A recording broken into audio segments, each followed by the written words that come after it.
Here comes the Clifford Nicgorski Show. Get your eyes and ears ready to go. Welcome to the Clifford Nicgorski Show. We're gonna have a damn good time. Welcome to the Clifford Nicgorski Show. Welcome to the hell of a time. Welcome to the Clifford Nicgorski Show.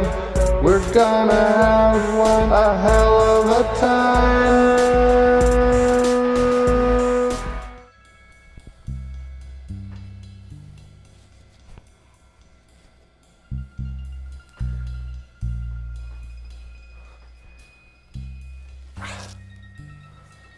Hello, and welcome to the Clifford Nicgorski Show. I'm happy to see you guys. I'm happy to be here with you guys. I feel insane these days, you know? You try to hold it together, you try to go through life, you try to blend into society, and I'm finding that it's changing at such a rapid rate that it's become almost impossible to assimilate anymore and feel genuine in your efforts. So I don't know what to do. I mean, I hate hairstyles. I'm beginning to hate clothing. I'm currently just wearing this jumpsuit because I'm starting to feel like a fool for trying to maintain any kind of aesthetic, you know? It almost seems, it seems ridiculous at this point. I mean, even if you were to wear no aesthetic and just be naked or wear blank clothing or even this jumpsuit, it's still a statement at that point. There's no genuine way to exist in this world anymore. And that brings us to another important message that I received from Robot Joe. Hello, Clifford. This is Robot Joe. I am yet again faced with another existential quandary. In the last few weeks, I've been told by many people that I am acting immoral, and yet I feel no remorse, shame, or guilt for my behavior. I have been masturbating compulsively in public, beating up bums, and stealing from old women and children, and yet I don't see anything wrong with any of it. I went to a psychiatrist to get evaluated, and he said the reason I don't feel anything is because I am a robot. I was blown away by this insight, Clifford. My entire reality and sense of self has collapsed. Can you help me feel emotions like a real human? I think I'm finally accepting that I may not be a man trapped in a robot's body, and that I am actually just a robot child trapped in an adult robot's body. Help me grow up, Clifford. Please. Love, Robot Joe. Okay, Robot Joe. I hear you. I hear you loud and clear. The best that I could do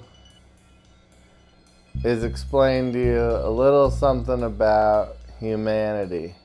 You know? You're definitely feeling something that's human by even asking this question. You bring up morality, a very heavy topic. I think you should really do whatever you feel like. This is your experience, and it's really up to you to do with it as you please. I think it's a fool's errand to try to live your life with the restraints of imposed morality. Let me read you a little something here, okay? I wrote this up with you in mind, just to try to explain to you the best I can the human condition.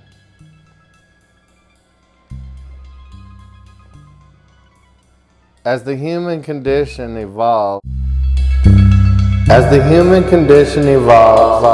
are constantly being compelled to feel, then being told how to manage those feelings. They want us angry, then, while the feelings are erupting, we are told where and how to direct them. They get us horny, then tell us what is acceptable and what is shameful. Constantly provoked and engaged emotionally, and directed to ultimately unfulfilling recourses that only leave us more lost. We have become fully reliant on the media and outside influence to assign us purpose. Just as mind-altering drugs were used on Charles Manson by the CIA, and Charles Manson used them on his followers, now we use them on ourselves. Our entertainment is our cult leader. We are at the bottom of a psychological and spiritual pyramid scheme. We are at the bottom, and we've run out of friends and family to convince to join in. They roll their eyes because we are so obviously full of shit. Besides, they're each trying to get us to sign up for theirs. We are eager to believe in anything. We've wandered too far from home, and now we are lost and desperate. Our only comfort is that if we continue to open our minds to new ideas, the ultimate truth will be revealed.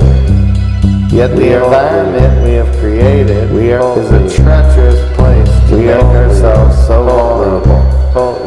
For the atmosphere is thick with hollow intentions and borrowed, faithless, undeveloped rhetoric. There's no time to process what's being thrown in our face. Yet we are shamed into an immediate reaction and pushed into having an opinion and engaging in debate regarding issues we have now made a priority.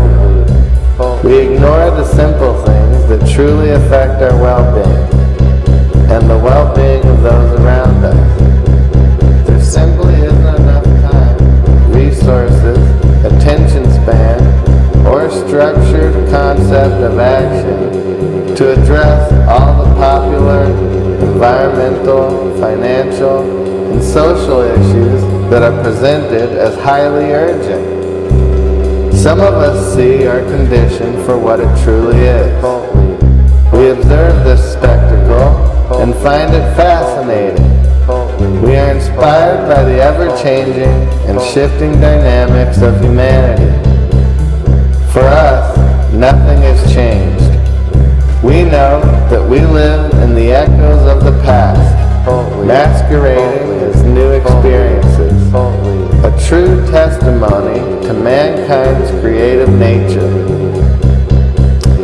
It's truly incredible to witness our ability to manipulate what seems to be a handful of circumstances into endless simulations that feel new and original again and again. This experience is yours to enjoy, however you wish. However you wish.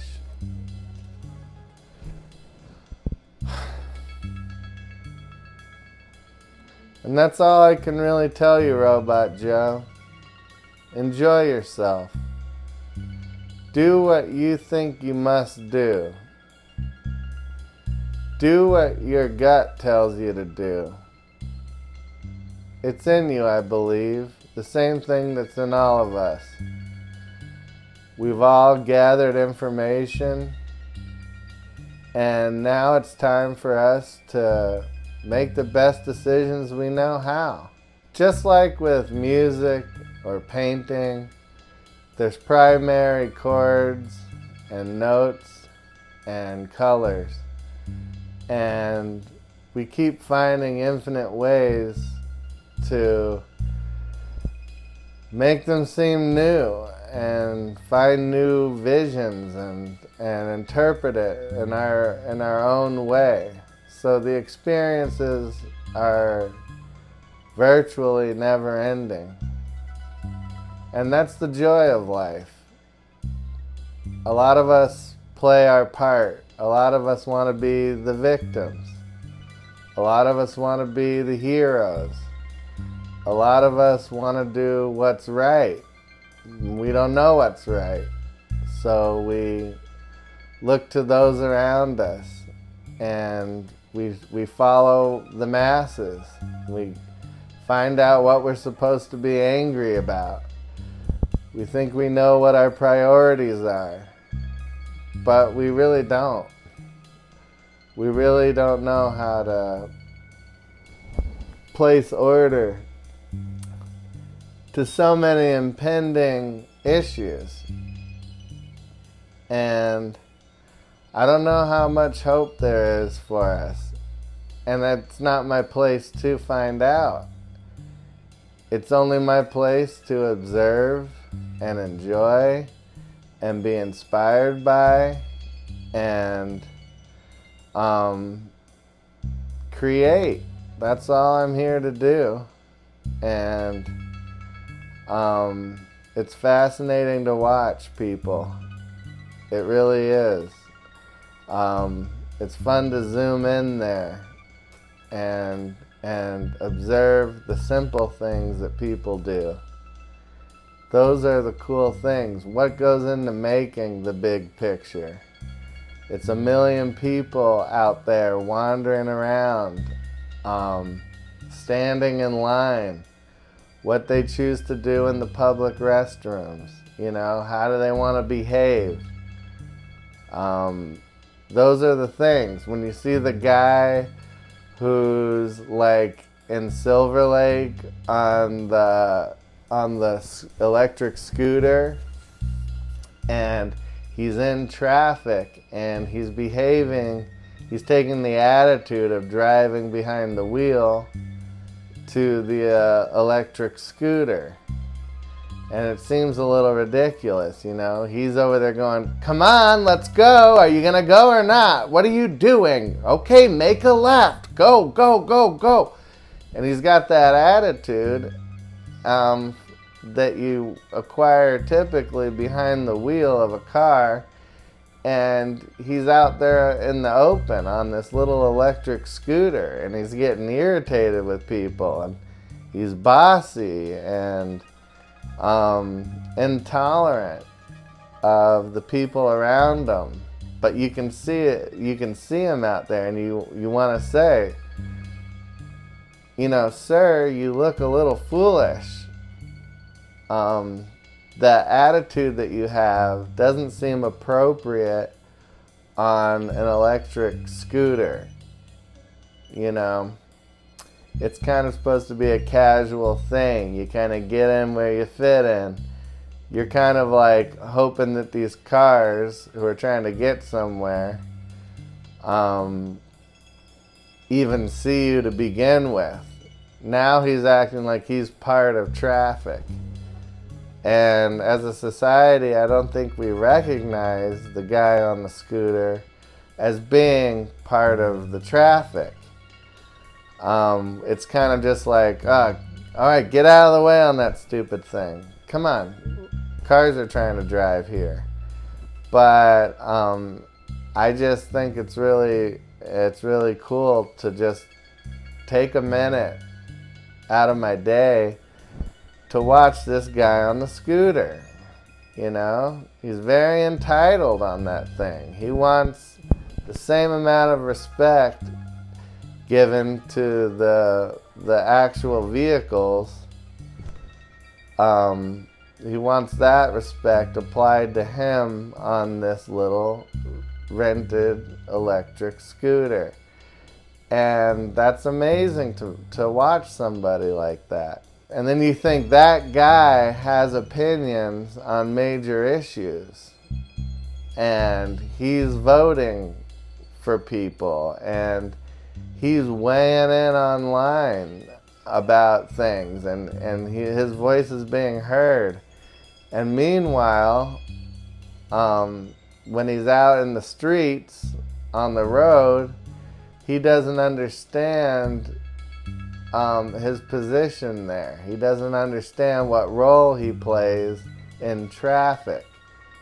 So it makes you wonder how many people out there are weighing in on these heavy issues that don't even understand their role and their place out in traffic.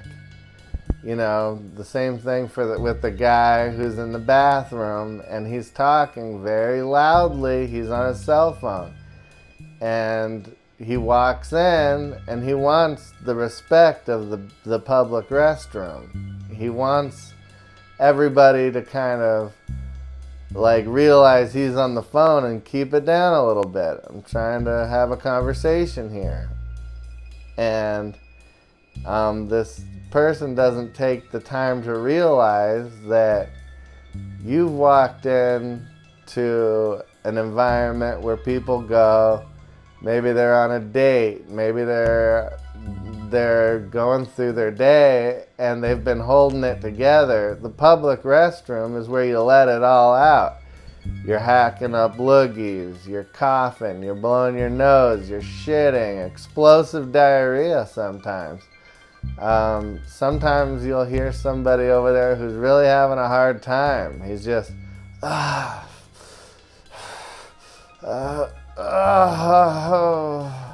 and they're really moaning in there. And you know, that's the place where anything goes.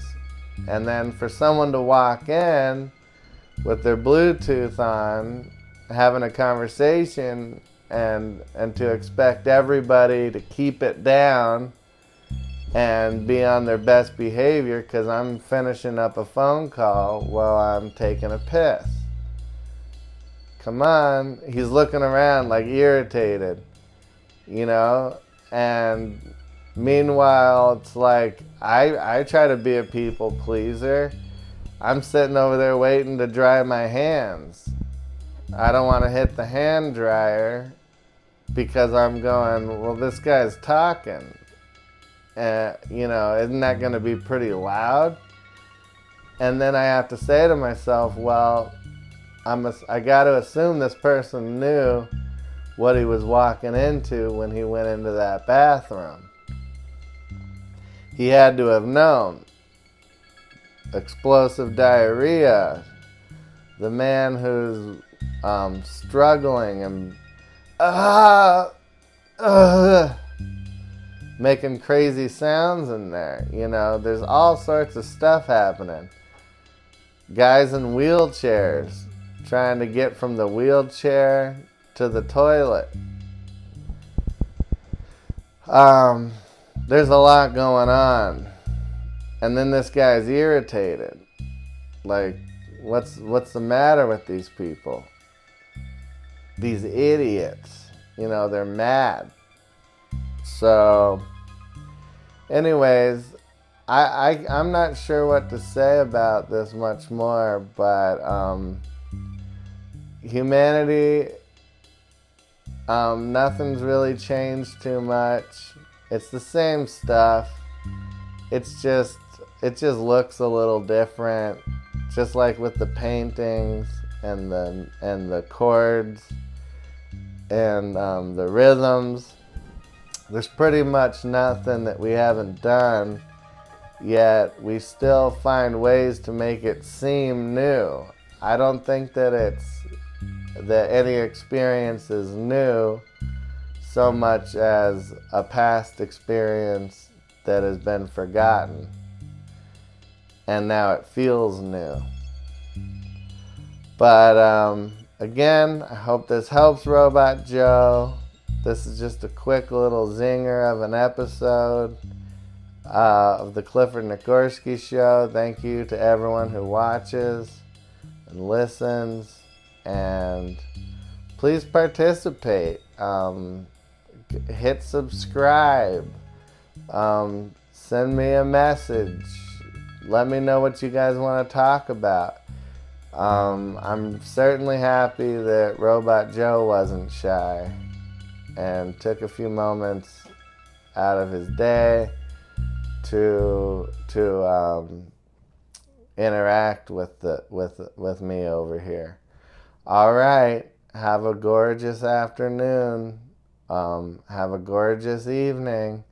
Have a gorgeous morning, or whatever time that you're going to be experiencing from here on out, whatever time this hits you. You know, I don't know. I have no way of knowing. But whatever time period that you experience next, I hope you enjoy it. Thank you. And that's how it's done, baby. Here on the Clifford Nicgorski Show. Enjoy whatever time period you're about to experience next.